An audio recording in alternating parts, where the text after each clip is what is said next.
Allah te pardonnera tes republications si elles contiennent du haram ainsi que tes péchés si tu fais cette invocation. Et c'est une invocation qui est magnifique et qui est une cause pour que Allah te pardonne tes péchés grands et petits, tes premiers péchés ainsi que tes derniers, et tes péchés en public et tes péchés en privé.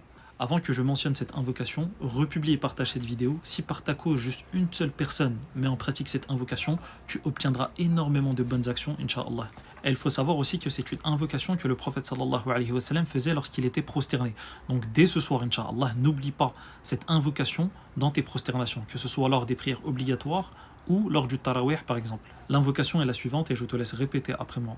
Allahumma ghfirli dhanbi kullah diqqahu wa jillahu wa awwalahu wa akhirahu wa alaniyatahu wa sirrahu.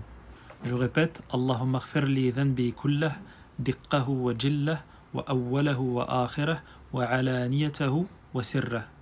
Ce qui signifie, ô Allah, pardonne-moi mes péchés, petits et grands, les premiers et les derniers, qu'ils soient faits publiquement ou en secret. Et bien évidemment, il faut suivre cette invocation d'un repentir qui est sincère, que ce soit pour les republications, par exemple le fait de les retirer, ou pour les autres péchés, c'est-à-dire invoquer Allah Azza wa Jal par cette invocation et faire les efforts pour arrêter le péché en question.